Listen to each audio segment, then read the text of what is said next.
feminism, ladies and gentlemen, is recognizing that among us, like women population, diverse women exist. Diverse women with different desires, diverse women with different personalities, diverse women with different ideas of what a good life is, ladies and gentlemen. That's what the opening government recognizes as an important goal of feminism. That feminism should be able to support this diversity and should be able to cater to different individuals' needs and desires and ideals and provide good role models and good narratives for each other to equally be able to have a discourse of what a good life they think are, right? So having this said, let's first talk about like what society we live in so that we are going to have a better debate and a clearer debate, right? Like what kind of society do we live in, ladies and gentlemen? We live, yes, generally in like liberal democracies or like liberal advanced societies where liberalism and in fact conservatism both coexist. What do I mean by this? We don't think societies are usually binary. It doesn't go like this. This society is conservatist and there's no liberal aspect about it. It's not like this society is liberal and there's no conservative aspect about it. It's generally that, although like in the social discourse level, people like in the individual level, in the individual level, some certain extent of misogyny does exist. Like some amount of men thinking that, well, yeah, like women should be housewives, or yeah, like women should be dressing, like focusing on dressing more pretty. Like these misogyny does exist, but in a social discourse level, like social norm is centered more in the welcoming on alpha girl narrative, ladies and gentlemen. So we think we're generally living in a society where there is a dissonance between what happens in an individual level and what also happens in a social discourse level. But let's focus on the social discourse level, right? Like what happens in the social norm and what is generally welcomed in the social norm, right? We think there's a predominant narrative in the social norm level, especially when we talk about empowerment of women, that women taking on alpha girl position, what has usually been recognized as masculine like jobs, such as politician or such as a CEO, are being like welcomed and like being celebrated. For example, many like people teach to their girls that Condoleezza Rice or Hillary Clinton are good role models they should follow for. They're alpha girls that we should all follow. But they don't as well like celebrate mothers inside their houses as a good role model that girls should follow, right? So we think on the social norm level, there's a very high level of predominance of this unilateral discourse being delivered to women. So we think, like, when women say, without job, maybe I wish to take care of my families for the rest of my life. Or maybe when they say, I'm interested in makeup and fashion. I want to, like, talk about fashion and makeup. I want to focus on making myself more prettier. Or when we focus on social issues, like Duke porn star controversy, for example, everyone goes crazy. How can a woman become a porn star when you're educated enough like that? We think this shows, these all show that the society is in the social discourse level, like predominantly celebrating only the alpha girl narrative, ladies and gentlemen. And we on the opening government wish to equalize the discourse in the end, right? We want to provide, we agree that the new alpha girl celebration can exist, but we think it should coexist with an exclusively marginalized women narrative, right? We think the society on the social discourse level is exclusively marginalizing the women who are belonging to the traditional archetypes according to our motion today. And that's the problem we'd like to solve. We don't go against the alpha girl narrative, but we think it should always coexist with the narrative that's already being marginalized. So next, then what literature actually, like, are we actually supporting, right? Like, what literature do we specifically want to focus on? We're talking about, yes, like novels like maybe Jane Eyre, or maybe Pride and Prejudice, like many novels that are like classics or that are like published, that talk about women who are, yes, focusing on marriage, getting good husbands, and caring about their children, or doing their jobs as housewives, or who care a lot about their looks, and being chosen by men, maybe, or like going to balls and be looking pretty, right? We are, yes, talking about these novels. Like, but the thing is that what the opening government is trying to do is that these literature, we think, like, provides the social discourse and promote the idea that the choice to live a lifestyle of such traditional archetypes is as much a choice as a choice of becoming a CEO, right? So that's where the opening government stands today. So I think it's very clear. Done with the setup. Let's move on to the arguments that I'm going to deliver to you, right? First of all, I'm going to talk about feminism generally, or women empowerment, or where it should go to, right? As I have shortly introduced in my introduction, we think feminism should cater to diverse women among population. We think it's very important, to recognize that there's like feminism does not exist as a single pronoun, right? The thing is, we haven't elected feminists to represent us. We haven't elected them to represent only one goal, which is impossible because we have very, very diverse needs and desires as different women, right? Like maybe some are introverts, some are extroverts, some have different ideas of what an ideal life is. No matter. So the thing is, we think like feminism, because it's not an elected body, nor is it an elected like corporation, because it is a movement, it should be able to encompass as many women as possible and try to better as many women's lives as possible. And in order to do that, diversification and recognition that different lifestyles exist and different desires exist are very, very important. And that leads me nicely onto the second level of this argument of how like narratives do contribute to the diversification of feminist movements. But before that, yes ma'am. Why do we need to diversify these narratives when these narratives are already the privileged narratives that are mainstream in society? We don't think there's a privilege at all because maybe, yes, many women still work at houses, but the thing is, we don't celebrate these women socially, right? That's the problem that the opening government wants to tackle today. So moving on, like continuing with my argument, right? We think the provision of diverse role models are being done by these narratives, right? We think like when these narratives are given as literatures, it shows the lifestyle and it shows lives as it is to women. So we think we provide different diverse roles and we provide different examples for women to cater to in lives. And we don't think like we're only celebrating like masculine jobs or taking masculine jobs as something good. We think that's as violent as patriarchy has done onto women until now. Let's move on to the second idea, like second argument as a whole, about how literary features play in this debate, right? We think literature is all about, yes, like narrative, but at the same time like emotional narrative and like description of how the character or how the person inside the narrative like feels and how like she leads her life, right? We think usually these like traditional archetype literatures have to do with women inside patriarchal societies. Yes, like look at Jane Eyre or look at like Pride and Prejudice, right? So these women inside these inside these literatures are usually women inside patriarchal societies, and we think a lot of this literature is contributed to describing their hardships in living as traditional archetypes. So we think it also provides to women in patriarchal societies now with a good level of conservatism by being able to by being able to sympathize with the characters and be able to learn and feel the hardships in living inside patriarchal society. So for these reasons, because it helps more women and provides more role models and is also helpful for women living in certain amount of conservative society, we're very proud to propose. Thank you. Speaker, the opening government has argued that we need to go for diverse types of role models or identities of the women. Exactly. We believe that the problem in the status quo is that only one predominant form of women's role is promoted. Even in our society, we believe that still there is a predominant norm that women have to be beautiful, which is the reason why a predominant majority of the women wear cosmetics every day and care more about their beauty and outlooks, whereas men do not really do so as much as women, right? Also, more importantly, when it comes to the realm of literature, we believe that kind of diverse or modern narrative cannot really stand. Bonnie and I are English literature majors, and I'd like to analyze point by point.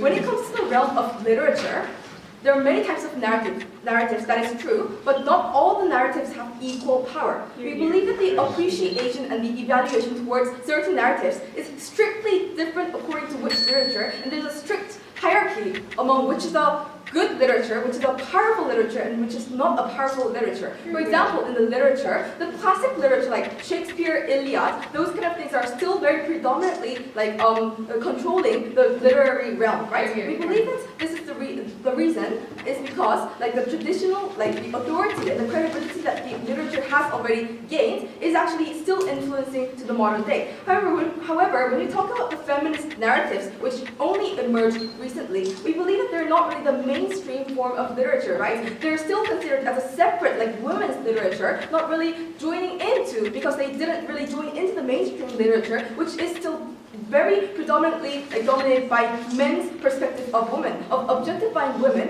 and binding the women into the traditional gender role, that they have to be beautiful because they're the other subject, that they're the objectified beings in the perspectives of men. So we believe that those kind of modern day literature cannot really stand as much as they portray, and they do not really get the credit from the literary academia, which is the reason why they cannot really get enough evaluation or popularity, and the authors cannot really sustain their writings, those kind of feminist actors, because they're unwelcomed by the literary realm in the very first place. Therefore, we'd like to conclude that it is rather better for us to regret such a popular, predominantly male-centered narrative in order to guarantee a more diversified, new, modern kinds of rhetoric, right? We believe that what they're doing is only saying that we need to, we need to encourage women to also, choose to be housemakers and whatnot. As we raised in our POI, this can still happen sufficiently in the status quo because that kind of narrative is predominantly already within the literary realm. Having said that, let us go on to the arguments. First of all, I'm going to talk about how such narrative reinforces the misrepresentation of women and also the traditional gender role. It actually binds the women's action. Why is it so? It's because we believe that when it comes to depiction as traditional archetypes, I'd like to characterize it, right? It's usually written by male-privileged class. As I mentioned before, the classic literature have a lot of authority within the academia, and we believe that the women's writers' novels are not really the mainstream. Then, what are the literature that are written by men really like? They actually portray women as mentally unstable, emotional characters, right? The women are being objectified in the perspective of men, and we believe that that kind of thing is a misrepresentation towards women. Because the male writers are so privileged and they do not really fully understand the psychology of the women protagonists do not really get the spotlight of their psychology, of their situations within that literature or novel, right? For example, when it comes to Iliad, one of the classic renowned literature, Helen is portrayed as a very pretty girl, right? It is actually the object of the war, the prize of the war, right? But we believe that the narrative that is portrayed in this literature is that Helen is portrayed as a crazy woman whose stupid choice actually caused the Trojan War, right? We believe that this kind of narrative of forcing women to be a prize or a beautiful figure that is objectified by men actually is very destructive for women, not only that but also destructive for the society, right? Why is it so? It's because the gender role, the traditional gender role it actually reinforces is very, very binding the free action of men and women, right? We believe that when it comes to gender role of femininity or masculinity, there is no biological innateness, right? We are not born to, try to look pretty. We're not really born to try to look charismatic in terms of men. We believe that some are born charismatic women, some are born emotional women, right? It's really case by case. But we believe that these traditional gender roles that are mainly promoted by the male-dominant narratives of literature, it actually nudges women to artificially adjust their behaviors to actually become beautiful or become the objects, right? We believe that women would not be able to speak out or go against that kind of stream. On the second idea, I'm going to talk about why particularly the narratives of literature actually reinforces this concept throughout the public and society. We believe that when it comes to literature, it shapes the consciousness of the public and the readers, right? It's because literature directly penetrates into the emotion and the subconsciousness of the readers. Why is it so? It's because when you read a literature, you feel unified with the character as you sympathize, you cry if the character goes through a sad situation. Therefore, we believe that literature has the unique function of controlling our subconsciousness, right? We believe that it also forms the culture and the identity of the readers. For example, Shakespeare in England has become a culture, and the novella's storylines or the characters are being one of the pride of English people, right? We believe that literature has a really influential function in shaping the people's subconsciousness. And the problem is, if there is a very, very dominant narrative in literature that women are supposed to be prizes and women are supposed to be beauties, then we believe that the readers are more likely to follow that kind of line of logic, even if they might actually, rationally oppose. Because literature actually subconsciously attacks us and actually shapes our identity, we believe that such kind of narrative would actually reinforce that kind of traditional gender role in our society and among the public, and even the women would be able to internalize those kind of finding actions that are really against their freedom, right? Not only that, we believe that it is also harmful for men, that men also have to have the burden that they have to act opposite way of what is feminine as a gender role. So what have I told you as the leader of opposition?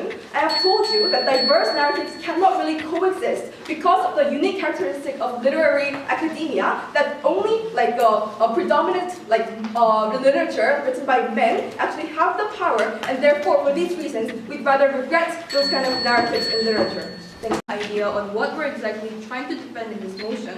She seems to think that we're happy with supporting and celebrating individual women who are depicted as crazy killers, who are depicted as emotional psychos that are willing to do all these crazy things. But that's simply not what the debate is about, right? We think that when there are literature and when there are books that portray women irrationally, or that portray women in ideas that simply don't resonate with women in general, then yes, we're willing to go against those things and say those things are bad. But you didn't listen to my Prime Minister's speech, because this debate is about supporting women being traditional archetypes within literature. And what we mean by this, and what was very clear from the start of my PM speech, was, for example, things like women taking on traditional roles of being a housekeeper, women trying to get married to a rich person or a good person, and trying to live a happy life, like happily after all, right? We think that when we gave you ideas of Jane Eyre or Pride and Prejudice, or maybe written by Shakespeare, ideas of Juliet leading a romantic life, we think these are the very general traits that occur in these books, and we think the leader of opposition was very cherry-picking on certain characteristics that are only favorable to them, when they only wanted to talk about certain very pernicious male-dominated ideas and female roles that are written in those literature, not engaging with the setup that my Prime Minister gave you from the very start, right? But the most important idea Jung-min talked about in her speech was generally, maybe she got a bit carried away because she's an English literature major, but she talked about the power of literature and the influence that literature can have on individuals in general, right? We think that argument isn't really needed in this debate at all, because if that argument stands, which we are happy to support, then the influence and the harms that come from regretting right norms in literature is exactly the same as the harm that comes from enforcing wrong norms in literature, right? So the same argument works for our side. Let's put that aside. The most important question that needs to be answered at this point of the debate is this. Like Yeongbong's point of information, the question is, what kind of society are we living in right now, and what is the predominant narrative that exists in our society? And here I'm going to be engaging with the opening opposition, right? Because Jung-min told you that within literature, there are certain more powerful literature and there are less powerful literature. We think, first of all, that is not true, because even within classic traditional literature, we think ideas like Virginia Woolf, like, you need a room of your own and you need to be very progressive, you need to be independent, those kind of very liberal ideas do trump out those traditional ideas. But secondly, we think that we're not only talking about classic old literature written 100 years ago, but when you look at more popular current literature, for example, The Hunger Games, which I assume everyone loves in this room, we think especially in the more modern literature, there has been an influx of a majority of people writing about those more liberal ideas and less traditional ideas. And we think that is the reason why already, when you look at the balance of ideas, it tilts more toward these liberal values rather than the traditional values, which is being marginalized in status quo. But here's the second level. Even if in literature the marginalized ideas are the more conservative ideas, we think we need to look at society in large, because what my PM told you is that even if in literature the predominant idea is those conservative ideas, we think at society in large a liberal bias does exist. I mean, let's just think about the room that we're living in and us as individuals. We think that anyone would agree that as a woman there exists an immense pressure to be liberal, an immense pressure to conform to a more Western typical values of being an alpha girl, being a progressive woman, right? We think that anyone can resonate with that. And on the other hand, we think traditional norms and traditional archetypes of, for example, a Muslim woman trying to live traditionally as a hijabi, or a woman traditionally trying to keep her virginity until she gets married, things like me wanting to become a 현모양처 and that being my dream of my life, things like I wanted to invest more in my appearance, things like me wanting to quit my job for my husband and in order to raise my children well and to succeed them in their education. These things are more seen as values that are regressive, that are automatically submissive, that are automatically, backward, that are demonized and stigmatized and seen as wrong pretty much automatically because we already are living in a society that has a liberal bias, right? We think that what is wrong is when these individuals can't have the freedom of thought to believe in any kind of individual ideas or any kind of identity. They have the freedom of thought and the association of value in whatever they want to identify themselves with, right? But in this case, when, for example, me as an individual, I identify myself more with more Confucius values or traditionally religious values or traditionally family values. I think taking care of my family is more important to me than succeeding in the society or me being an alpha girl or woman power being the most important thing in society. We think that in this case, the society simply should not dictate upon what kind of value you must have, right? That is the very reason why we want to strike the other part of this balance and make sure that even these ideas can be celebrated. Of course, we want to point out that we're not, demonizing or we're not regretting being a CEO or being a politician. That is also equally celebratable and equally ideal and equally legit. But we just want to make sure that both choices or any choices that women can make in general is seen as equally legit. We think that is the very idea we want to convey to. But my next part of the case is going to be a very even-if case, engaging with all of the premise that opening opposition identified and set for us, right?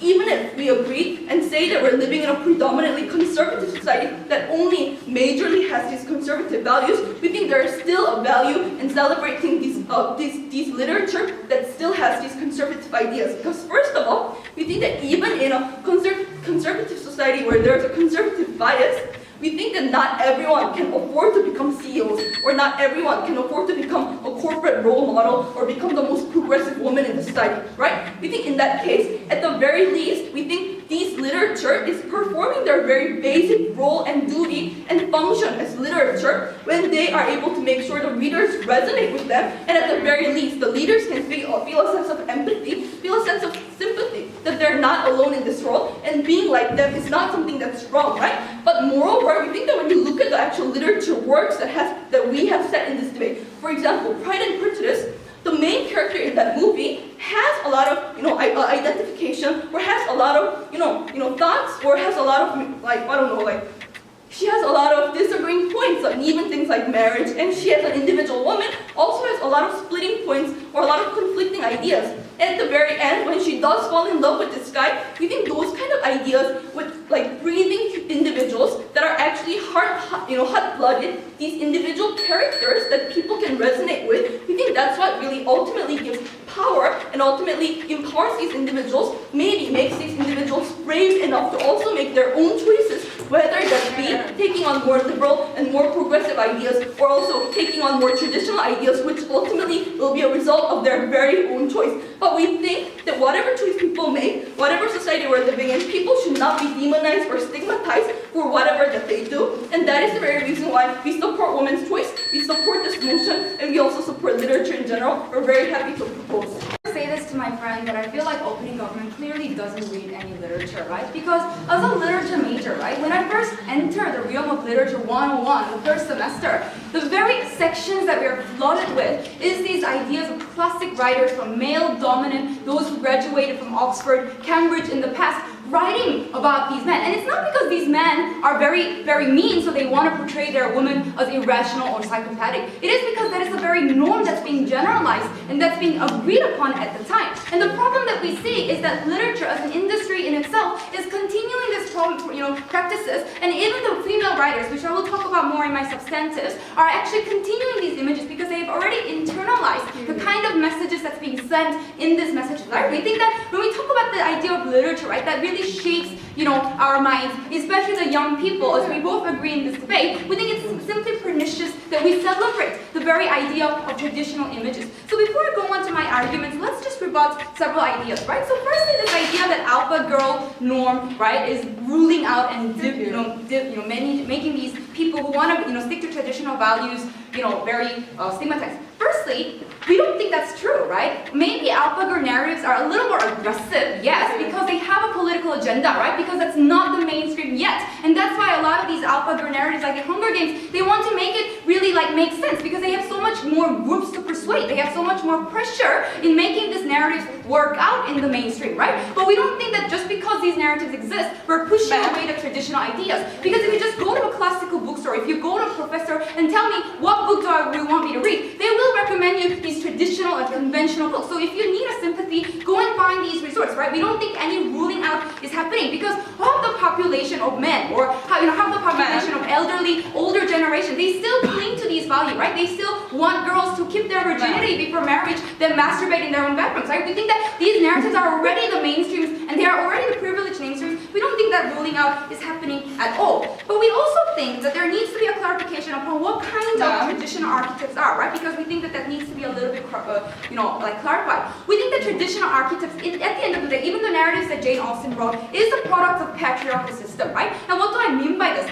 Basically, it is written under the male gaze. That many of these women in those characters, they don't speak out. We don't know what Juliet feels. We don't know why she committed suicide. We don't know why Cleopatra, right? Although this is not a literature, right? We don't hear about these stories and the voices of these young women because it is written upon the very eyes of men who want to portray these women as either destructive or very passive, right? That's why we see that binary between Eve and Mother Mary, right? The one who kills, the man, and the one who embraces the man. And we think that these ideas are very, very dominant, and we don't think that that's actually good when our society is already predominant and prevailing with these kind of norms. And we think that that itself is a very harm to our society. Before you move on. Yes. Okay, so if our society's current predominant narrative is one with a conservative bias, then how come we see role models like Hillary Clinton who's a politician or CEO, but never a housewife? We see that, right? So we think that we see many different ideas, but this debate isn't just about ideas existing, Madam Speaker, right? This debate is about the very narratives that exist within the realm of literature. And when we say that the literature, right, the one who writes the pen, the one who constructs these ideas, and later influences in the way that we shape womanhood and manhood in our society, we think that when these people are prevailing and dominant, which I think they do concede to, right? The traditional ideas and conventional ideas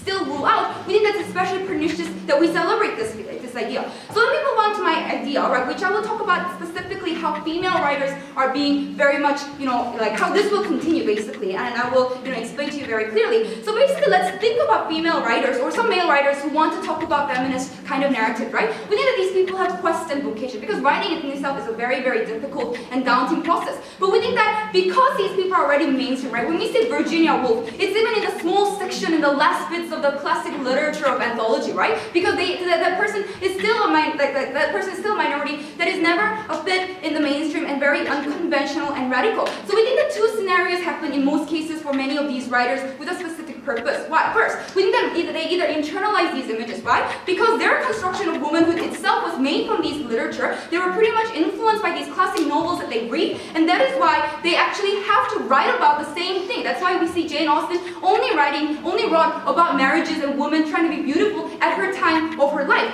But we think that in the second case scenario, even if these people want to step out, and even if they want to write about these messages that are very, very rare, they're going to be very conscious of male backlash that is existing within the society, within the very conservative literary critics, right? That is why a lot of times they distance themselves from the female protagonists, and they actually see them as a third party. We see a lot of self-denial of these writers trying to avoid that radical criticism and, trying to act like this is not me, right? So we think that these depiction of women being very passive, being very narrow, being very traditional, it's very, very perpetuated already within the realm of literature, and we think that this is going to be a continuation, and we think it's extremely, extremely harmful. Why? Because we think ultimately it will be extremely rare to see a female hero that is not pretty, that is not sexually attractive, that has her own experience and her own narrative, right? Heroine, that it undergoes the very experience, right? Okay, so we think that itself is going to be very bad. But secondly, moving to my second levels of argument, we think that it's actually bad even for the readership as well. Because when we talk about literature, we need to think about the readers, right? Who are the readers? And because these literatures are going to be very prevailing, and they already do in the society, we think that this is going to cause three different harms to our society, right? Firstly, we think that this is going to reduce the choice of the role models that many adolescents learn from, right? Jungmin already told you very perfectly how these ideas actually build subconsciousness, and actually it builds the national identity of the way we see the culture, right? Think about Chunyangi of Korea, for instance. We see Chunyangi as this sorry. Anyway, she betrayed this man, right? And then but she was a very faithful person and whatever, right? We think these ideas actually do shape the way way we see women and ideal types of women in our society, and subconsciously, a lot of young people, when they read them, when they're recommended to these books, they observe themselves into their characters. We think that itself is very harmful, right? Because ultimately our construction of womanhood in our society is going to be very binary, rather passive, or very, very aggressive and destructive, like the very, femme fatales that we see in our stereotypical ways. We think that it's going to affirm our faith. But more harmful is that very based on literature narratives, right? It really spreads to other forms of media, right? It other forms to dramas, soap operas, other film genres that we see, and we think that this is going to be very, very critically influential because we think that we still see that, right? We have so many female writers engaging in broadcasting companies, and still the majority of narratives that we see is a Cinderella story of a man who meets a high CEO and son of the CEO. And we think that the reason why these ideas perpetuate is simply because literature itself is very, very biased, and that is why, as a literature major and as a future writer, I would like to regret